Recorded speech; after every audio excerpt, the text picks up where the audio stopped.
உண்மையிலே ஒரு வீட்ல வந்து ஒரு கருக்கலைப்பு நடக்குது அப்படின்னா, அதுக்கு என்ன காரணமா இருக்க முடியும் சார் ஆன்மீக ரீதியா? இது நடக்கிறதெல்லாம் வந்து சரியா, தவறா, நாமளா நடத்துறோமா இல்லையா? நாமளா நடத்தலைன்னா கூட, தானா நடந்தா கூட, அது அடுத்த ஜெனரேஷன பாதிக்க செய்யும். இருக்கிற மத்த பிள்ளைங்கள பாதிக்க செய்யும் அது. வயித்திலேயே அந்த குழந்தை இறந்து பிறக்குது. இதுக்கு என்ன பதில் சொல்லுவீங்க? இத நீங்க எதுல சேர்த்துப்பீங்க? 10 மாசம் சுமந்ததுக்குள்ளயும் இருந்தும் அது இல்லாம போச்சு அது. அந்த குழந்தை அவங்களுக்கு இல்ல. அப்படின்னு அவங்க நினச்சி முடிவுக்கு வந்துடுறாங்க. ஆனா அது சரியா, தவறா அப்படின்னு நீங்க ஒரு அனலைசேஷன் பண்ணும்போது பார்க்கும்போது, அங்க ஏதோ ஒரு குத்தம் இருக்கு. தெய்வ குத்தம் இருக்கு அங்க. ஒருத்தர் வந்து வந்து பார்த்தீங்கன்னாக்கா, சிறு வயசுலே நல்ல பாம்பு இருக்கு இல்லைங்களா? அத அடிச்சுட்டாங்கன்னு வைங்க ஒரு பேச்சு. அவங்களுக்கு பிறக்கிற குழந்தை வந்து நல்லா பிறந்தா மாரி இருந்ததுன்னா கூட, அதனுடைய பாதிப்பு அதுக்கு இருக்கும். அந்த வளரும்போது கூட அவங்க நாக்கு வந்துட்டு அது மாரியே செய்வாங்க. ம். இல்லைனாக்கா உடம்புல அதனுடைய தோல் மாரியே இருக்கும். இந்த மாரி இன்சிடென்ட் சில பேருக்கு இயற்கையாவே வந்துட்டு இந்த அபார்ட் எதுனா ஆயிருந்தாலும், அந்த குறைபாடு வந்துட்டு அடுத்த ஜெனரேஷன் கிட்ட போகும். ம். நல்லா தாங்க செய்றாரு, நல்லா தாங்க இருந்தாரு. ஏங்க இவருக்கு இந்த ப்ராப்ளம்? கண்டே பிடிக்க முடியாது. சில பேர்லாம் பார்த்தா அதுக்கு ஜாதக புக்க தூக்கி ஓடுவாங்க, அங்க ஓடுவாங்க. எங்க ஓடி போய் பண்ணாலும் எவ்வளோ கோயில் கும்பிட்டாலும் பதில் கிடைக்காது. ம். அதுக்கு காரணம் இதுதான் அது. எங்கேயோ நடந்ததுக்கு இங்கே கனெக்ட் ஆகுது. ஆகும். இன்னைக்கு ஃபெர்டிலிட்டி சென்டர்ஸ் அப்படின்றது இன்க்ரீஸ் ஆகிக்கிட்டே இருக்கு அப்படிங்கிறப்போ, கரு தானா உருவாயிருக்கு அப்படின்றது பெரிய ஆச்சரியமா பார்க்குற ஒரு காலகட்டத்தில நம்ம வாழ்ந்துட்டு இருக்கிறோம் ஆமா. அப்படிங்கிறப்போ, அது ஆட்டோமேட்டிக்கா பேபி பர்த் ஆகுறதுக்கு என்ன விஷயங்கள் பண்ணலாம் சார்? ஆமா. அது தானா அது மாரி நடந்தா அதாவது தானா நடந்தாலும், அதுவும் ஒரு வகையா வந்துட்டு ஃபேமிலிய பாதிக்கும். அடுத்த ஜெனரேஷன் உள்ள பிள்ளைங்கள பாதிக்கும். ம்.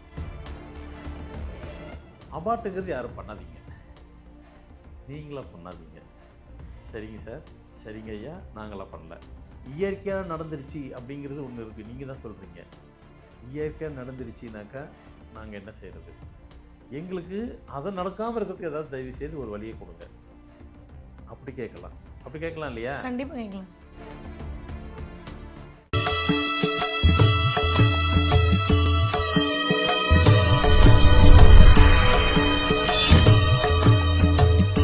ஃபார்மட் நியூமராலஜி நேயர்களுக்கு நர்மதாவின் அன்பான வணக்கம். நம்மளுடைய சேனல்ல தொடர்ந்து பல்வேறு விதமான ஃபார்மட் நியூமராலஜி மற்றும் ஆன்மீகம் சம்பந்தமான தகவல்கள் பார்த்துட்ருக்கோம். அந்த வகையில இன்னைக்கு நம்ம பார்க்க போற இந்த ஒரு பதிவுல, நேயர்கள் கேட்டிருக்கக்கூடிய பல்வேறு விதமான சந்தேகங்களுக்கு தெளிவான பதில் குடுக்கிறதுக்காக, நம்ம கூட இன்னைக்கு ஃபார்மட் நியூமராலஜியினுடைய தந்தை டாக்டர் மகாஸ் தன்சேகராஜ் அவர்கள் இணைஞ்சிருக்கிறாங்க. வணக்கம் சார். வணக்கம்மா. சார் இந்த டாபிக் வந்து பர்ட்டிகுலரா வந்து உங்களுடைய கிளையண்ட்டா இருக்கக்கூடிய ஒரு விமன் வந்து கமெண்ட் செக்ஷன்ல கேட்டு, "இத நீங்க கேளுங்க. இத பத்தி நான் தெரிஞ்சுக்கணும். சார் கிட்ட வந்து டைரக்ட்டா நான் அப்பாயின்ட்மென்ட் வாங்கி இத வந்து கேட்கணும்னு நெனச்சேன். அதுக்கு முன்னாடி எனக்கு ஒரு பதிவா இத கேட்டு சொல்லுங்க. இது எனக்கு ஒரு கிளாரிட்டி கிடைச்சதுன்னா, நான் அதுக்கப்புறம் சார அணுகி என்ன விஷயங்கள்னு தெரிஞ்சுக்கணும்." அப்படின்ற மாரி கேட்டிருந்தாங்க சார். என்ன அப்படின்னா, அவங்களுக்கு வந்து கன்டினியூஸா வந்து கருக்கலைப்பு அப்படின்ற ஒரு விஷயம் வந்து நடந்துட்டே இருந்திருக்கு. அது வந்து அவங்க ரொம்ப நாளா குழந்தைக்கு ட்ரை பண்ணிட்டே இருக்காங்க. எல்லாம் கூடி வரப்போ அது தங்குற மாரி இருக்கு. ஆனா, அது வந்து தங்காம போயிடுது. இதுக்கு என்ன காரணமா இருக்கும்? இந்த மாதிரி நடக்கிறதுக்கு தெய்வ அனுகிரகம் எனக்கு இல்லையோ! அப்டின்ற மாரி நெறைய கோணத்துல அவங்க யோசிச்சிருக்காங்க சார். உண்மையிலே ஒரு வீட்ல வந்து ஒரு கருக்கலைப்பு நடக்குது அப்டின்னா, அதுக்கு என்ன காரணமா இருக்க முடியும் சார்? ஆன்மீக ரீதியா? நம்ம சொல்றதுல வந்துட்டு நம்ம கான்செப்ட் விஞ்ஞானம், மெஞ்ஞானம். ம். 2ம் ஒண்ணோட ஒண்ணு கனெக்டிவிட்டி தான். இப்போ இந்த அதான் அபார்ஷன் நடக்குது. ம். சில பேருக்கு இயற்கையாக நடக்குது. சில பேர் அவங்களுக்கு வேண்டான்னு சொல்லி தள்ளி போடுறதுக்காக அபார்ட் பண்றாங்க. எப்படி பண்ணாலும் சரி, சிசு சிசு தான். ம். அது முழு உருவம் வர்றதுக்கு 3 மாசத்துலயே ஓரளவுக்கு வரும். 5 மாசத்துல ஃபுல் அது. நீங்க 1 மாசம் எடுத்தாவே அது உயிர் தான் அது. கண்டிப்பா. எல்லாரும் நெனச்சுப்பாங்க 5 மாசத்துல தான் அது 5 மாசத்துல வந்து அக்கவுண்ட்ல வந்துரும். உயிருங்கிறது உயிர் தான் அது. இந்த மாரி சமாச்சாரம் நடக்கிறதெல்லாம் வந்துட்டு, நாமளா செய்யிருந்தா சரியா? இல்ல இயற்கையாவே நடக்குதுங்க. நீங்க சொன்ன மாரி நீங்க ஒருத்தர் கேட்டத அப்படியே சொல்றீங்க நீங்க ம். கமெண்ட்ஸ்ல. அவங்களுக்கு அடிக்கடிக்கு நடக்குது. ம். அப்போ வந்து குழந்தை பாக்கியம் அவங்களுக்கு தங்காம நடக்குது. தங்க விடக்கூடாதுன்னு நடக்குதா? ஆமா. அதான் இது விஞ்ஞானம், விஞ்ஞானங்கிற மாரி சில பேருக்கு வந்து நம்மளே சொல்லுவோம். உங்க இதுக்கு வந்து தங்கவே தங்கியிருக்காது. நடக்கவே நடக்காது. ஏன்னா, அது அவங்க டேட் ஆஃப் பர்த்துக்கு கனெக்ட் ஆவல. அவங்களுக்கு அது இல்ல அது. நடத்த விட மாட்டேங்குது. அது பொதுவா சொல்லிக்கலாம். ஆனால் உங்களுக்கு இப்படி தொடர்ந்து நடக்குதுன்னு சொன்னாக்கா, அப்போ சில பேருக்கு அது நடக்குது, அதுக்கப்புறம் குழந்தை கிடைக்குன்னு வைங்களேன். அதுக்கப்புறம் ஒரு 3 முறை நடக்குது, 4வது முறை பிறக்குது. இன்னும் நீங்கள் இதை வந்து நீங்கள் பழைய ஜென்ரேஷன்லேருந்து கூட எடுக்கலாம். 3 ஜென்ரேஷன் முன்னாடி உள்ளவங்களுக்கு கூட கூட எடுக்கலாம். என்ன எடுக்கலாம் அப்படின்னு பார்த்தீங்கன்னாக்கா, அவங்க பாட்டி, அவங்க அம்மா, அப்பா அந்த ஒரு ஜென்ரேஷன், இந்த ஜென்ரேஷன்லேருந்து கூட அவங்களுக்கு 2 அபார்ஷன் நடந்தது, இவங்களுக்கு 1 நடந்தது. அப்போல்லாம் இயற்கையாக நடக்கும். அப்போ காலப்போக்கில் அதை இயற்கையாக செயற்கையாக நம்ம மாற்றணும். செயற்கைனா அவங்களுக்கு தேவையில்லைன்னு மாற்றிக்க வேண்டான்றாங்க, அபார்ட் பண்ணிடுறாங்க. நீங்கள் இயற்கையாக நடந்தாலும் சரி, இல்லை நீங்களா பண்ணி அது தானாக நடந்தாலும் சரி, நீங்களாக நடத்தி வச்சாலும் சரி, எப்படி நடத்தினாலும் அது வந்துட்டு உங்களையும் சரி, அடுத்த தலைமுறையும் ஏதாவது ஒரு வகையில் பாதிக்க தான் செய்யும். அது ஒரு கனெக்டிவிட்டியானது, அது உயிருக்கு சம்மந்தப்பட்டது. ஏன்னா, இந்த இறைவன் வந்து படைப்பிலே வந்து அவர் வந்து உயிர்களை பல உயிர்களை உருவாக்குறது தான் அவர் வேலை. ம். அவர் அதில் ரொம்ப சந்தோஷப்படுவார். நான் ஆதாம் ஏவாள்னு சொல்லி நான் 2 பேர் தான் படைச்சேன். இன்றைக்கி உலகம் ஃபுல்லாக 1000 கோடி பேர் இருக்கிறதுனாக்கா, நாம தான் வருத்தப்படுறோம். 1000 கோடி பேர் வந்துட்டு இருந்தா நம்ம உலகம் ஃபுல்லாக எப்படிடா சமாளிக்கிறது அப்படின்னு சொல்லியது. ஆனால் இதில் முதல் சந்தோஷப்படுற யாருன்னா இறைவன் தான். ஏன்னா அவருடைய படைப்பிலே வந்து உருவாக்குறது தான் அவருக்கு சந்தோஷப்படுவார்.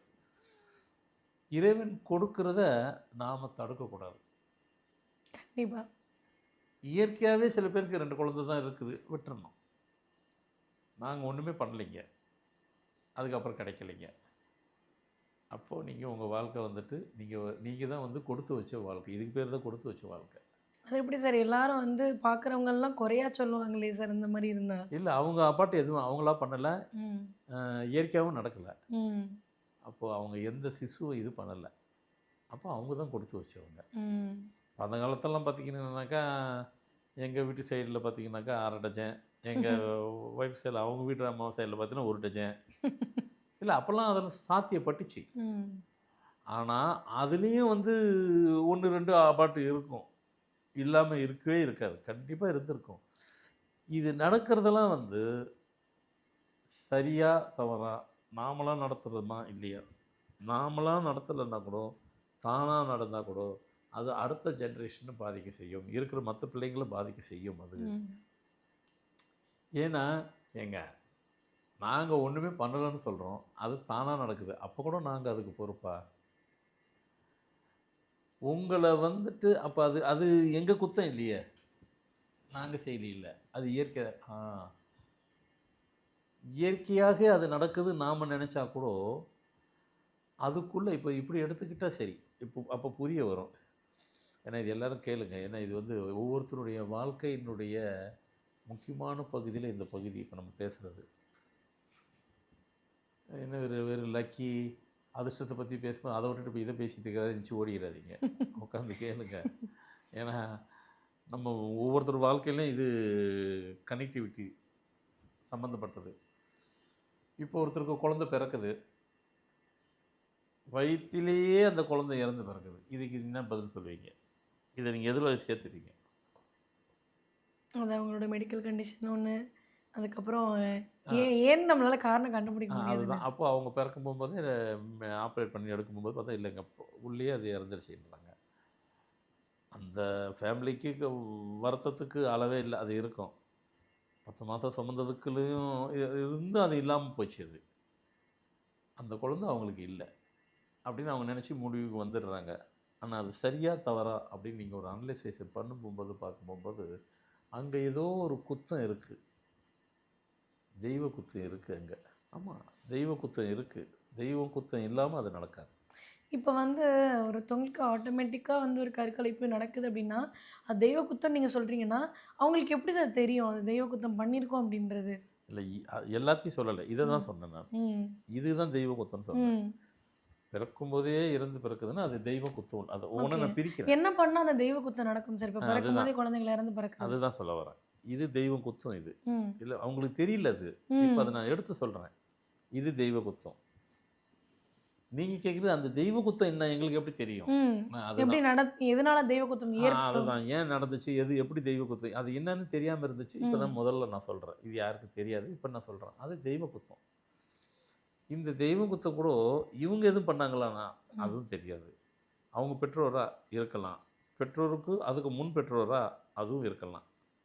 அந்த வழிவகையில் ஏதாவது ஒன்று பண்ணியிருந்தால் கூட அது நடக்கும். ம்.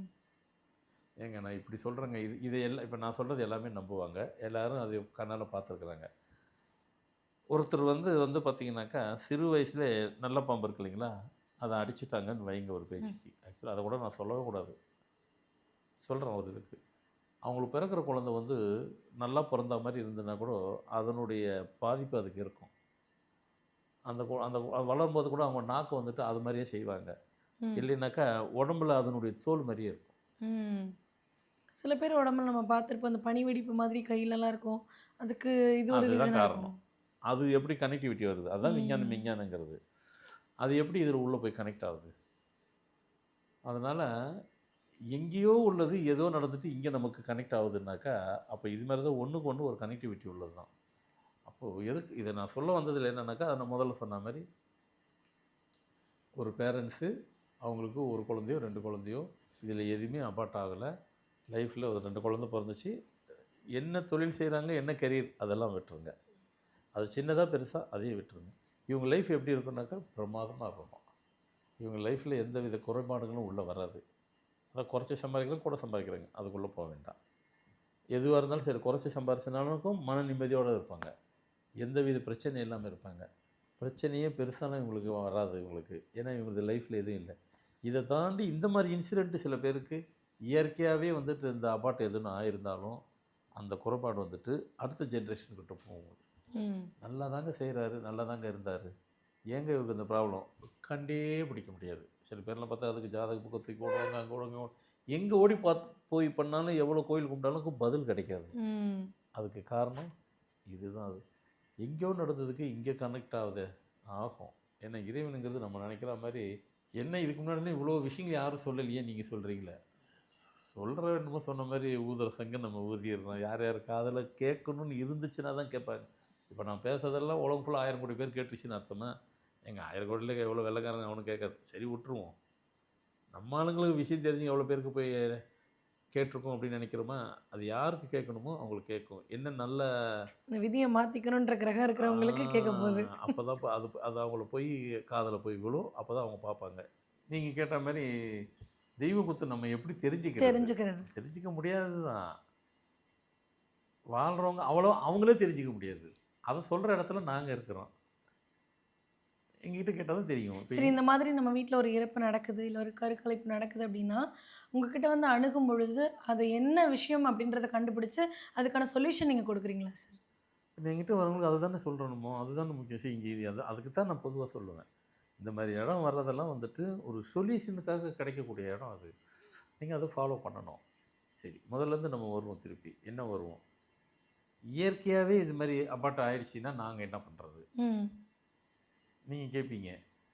அது வராமல் இயற்கையாக தடுக்கிறதுக்கு எதனா வழி இருக்கா? கண்டிப்பா எல்லாருடைய கேள்வியும் அதுவா தான் இருக்கு. ஏன்னா, இன்னைக்கு ஃபெர்டிலிட்டி சென்டர்ஸ் அப்படின்றது இன்க்ரீஸ் ஆகிக்கிட்டே இருக்கு அப்படிங்கிறப்போ, கரு தானா உருவாயிருக்கு அப்படின்றது பெரிய ஆச்சரியமா பார்க்குற ஒரு காலகட்டத்தில நம்ம வாழ்ந்துட்டு இருக்கிறோம் ஆமாம். அப்படிங்கிறப்போ, அது ஆட்டோமேட்டிக்கா பேபி பர்த் ஆகுறதுக்கு என்ன விஷயங்கள் பண்ணலாம் சார்? ஆமாம். அது தானாக அது மாதிரி நடந்தால், அதாவது தானாக நடந்தாலும் அதுவும் ஒரு வகையாக வந்துட்டு ஃபேமிலியை பாதிக்கும். அடுத்த ஜென்ரேஷன் உள்ள பிள்ளைங்கள பாதிக்கும். ம்.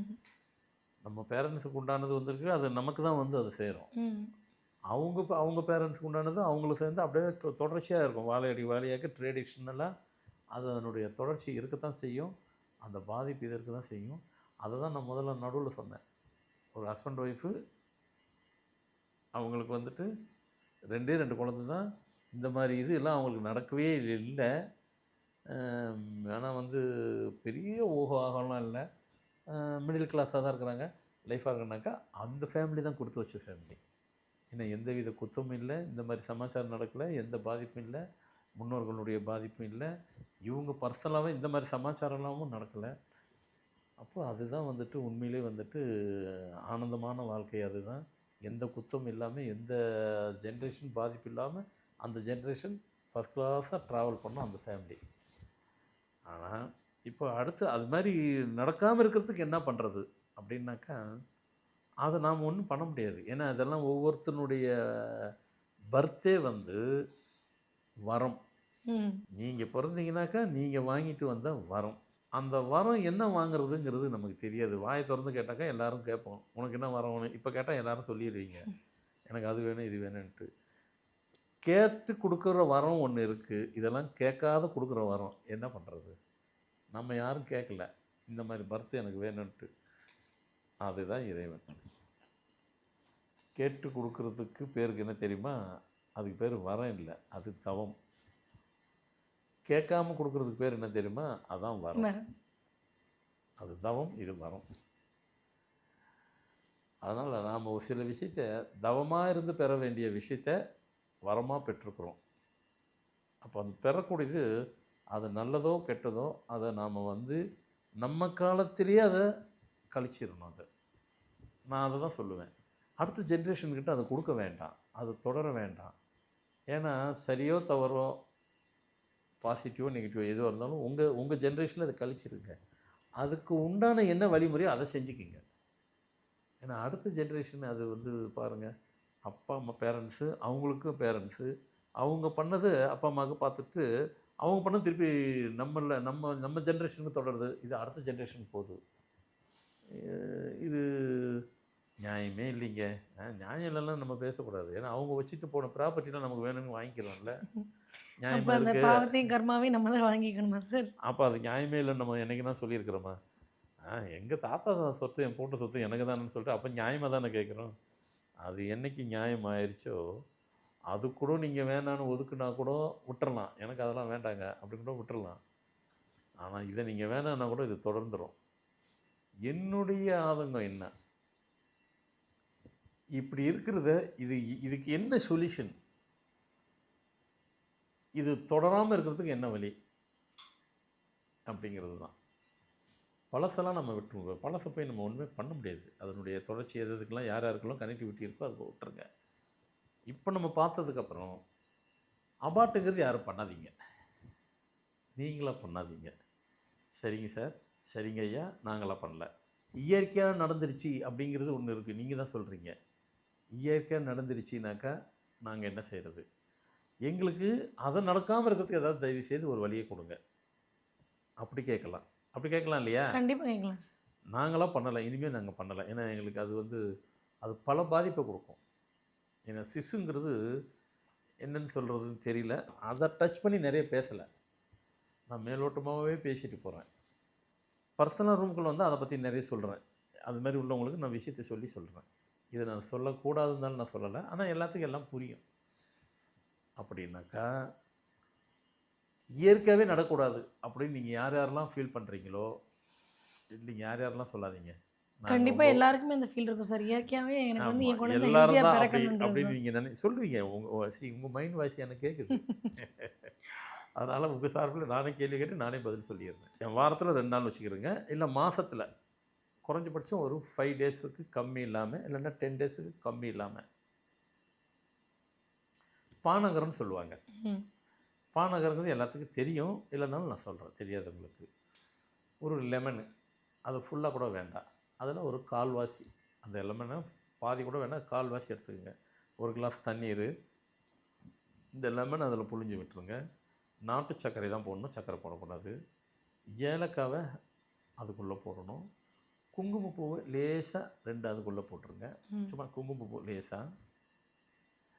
ஏலக்காவை என்ன செய்றீங்க, அப்படியே அந்த தொலியோடு சேர்த்துட்டு அதை நல்லா அந்த சீட்ஸ் இருக்கும் இல்லைங்களா, விதைய அப்படியே கசக்கிட்டு திருப்பி அப்படியே உள்ள தொலியை உள்ளே போட்டுருங்க. சரிங்களா? 2 கிராம்பு, அதான் லவங்கம் கிராம்பு 2 ஒன்று தான், அதுக்குள்ளே போட்டுருங்க. இந்த இதில் ஃபுல்லாக அப்படியே கலக்கி எடுத்துக்கிட்டு வெட்டி வேர் இருக்கும், வெட்டி வேர் ஃபுல்லாலாம் போடாதீங்க. ஒரு சின்ன பீஸு, அது இருக்கும் இல்லைங்களா, ஒரு பீஸு. அது என்ன, நீங்கள் ஒரு 10-20 ரூபாய்க்கு வாங்கி நாட்டு மருந்து வாங்கினா வச்சுக்கிறீங்க. ஒரு இதில் ஒரு பீஸ், இவ்வளோ பீஸ் அதுக்குள்ளே போட்டுருங்க. காலம்பரை வெறும் வயிற்றில் குடிங்க. காலம்பரை வெறும் வயிற்றில் தொடர்ந்தா போல் ஒரு 3 நாள் குடிங்க. நம்ம ஒரு நாள் குடிச்சிட்டு கேப் விடாதீங்க, ஒரு 3 நாள் தொடர்ந்து குடிங்க. அது மாதிரி மாதத்தில் 3 முறை அது மாதிரி குடிச்சிக்கிங்க. குடிச்சிங்கனாக்கா, இந்த பானகத்தை குடிச்சிங்கனாக்கா, அந்த இயற்கையாகவே நடந்துருச்சு அப்படிலாம் சொல்கிறீங்களா, அது நடக்காது. அந்த அபார்ட்டே நடக்காது, யாருக்குமே நடக்காது. அவங்க வயிற்றில் இருக்கக்கூடிய கரு ஹெல்த்தியாக வளரணும்னா இந்த ஒரு விஷயத்தை ஃபாலோ பண்ணாலே போதுமானது. வாரத்தில் 3 நாள் செய்யுங்க. இல்லைனாக்கா இப்படி மாதத்தில் 10 நாளுக்கு ஒருக்க 3 முறை, ஒரு 10 நாள் வரணும். அது உங்களுக்கு எப்போ சௌகரியப்படுதோ அதெல்லாம் செய்யலாம். இது நீங்கள் பண்ணும்போது இது அதுக்காக பண்ணுறீங்க. ஆனால் இது அதுக்காக மட்டும் இல்லாமல் உங்கள் வயிற்றை சுத்தம் பண்ணும், க்ளீன் பண்ணிடும். எப்போவுமே அந்த ஒரு கிடினஸ் இருக்கும், அது இருக்காது. ஒத்த தலைவலி இருக்கும், அது இருக்காது. பெண்களுக்கு மந்த்லி டைம் சில பேருக்கு இர்ரெகுலராக இருக்கும், ம். அது ரெகுலர் ஆயிரும். இப்படி நமக்கு சொல்லப்படாத நிறைய விஷயங்களும் அது ப்யூர் பண்ணிடும். இது இல்லாமல் ஆன்மீக தன்மையோட ஸ்பிரிச்சுவலாக சில சமாச்சாரம் சொல்லப்படாத சில விஷயங்கள் இருக்குது.